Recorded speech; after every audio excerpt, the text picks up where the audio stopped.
சுதந்திர இந்திய வரலாற்றிலே மிக முக்கியமான தேர்தல். அடுத்து எந்த திசை நோக்கி தமிழகம் பயணிக்கப் போகிறது என்பதை தீர்மானிக்கின்ற தேர்தல். இந்தியா எந்த திசையிலே நடைபோட போகிறது என்பதை தீர்மானிக்கின்ற தேர்தல்.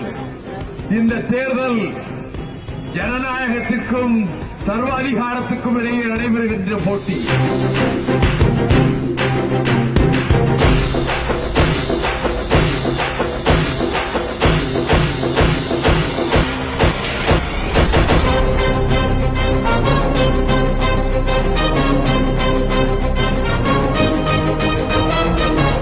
கடந்த முறையும் பாடச்சின்னத்திலே போட்டியிட்டு வெற்றி பெற்ற நம்முடைய தொல் திருமா அவர்கள் இப்பொழுது மீண்டும் போட்டியிடுகிறார். அவரை லட்சக்கணக்கான வாக்குகள் வித்தியாசத்திலே நீங்கள் ஜெயிக்க வைக்க வேண்டும். அவர் இந்தியாவிலேயே இன்னைக்கு மதிக்கத்தக்க தலைவராக உருவெடுத்திருக்கிறார். வடபுறத்து தலைவர்களும் அவரை அடையாளம் கண்டு கொண்டார்கள். அப்படிப்பட்ட தொல் திருமாவளவன் அவர்கள் இன்னும் 100 ஆண்டு வாழ வேண்டும். அவர் இந்த மண்ணுக்கும் தமிழ்நாட்டுக்கும் தமிழ் இனத்துக்கும் அவர் பெரும் துணையாக இருக்க வேண்டும். நான் அவரை வாழ்த்துகிறேன்.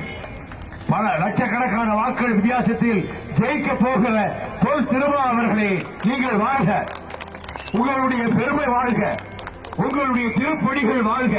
பானை சின்னத்திலே போட்டியிடுகிற தொல் திருமா அவர்களுக்கு அந்த சின்னத்திலே வாக்களித்து இந்த 6 சட்டமன்ற தொகுதிகளில் அரியலூர் தான் தலை தூக்கி நின்றது, முதலிடத்தை பெற்றது என்று சொல்லக்கூடிய அளவுக்கு நீங்கள் திருமாவளவன் அவர்களுக்கு வாக்களித்து பெருவெற்றியை தேடித்தர வேண்டும்.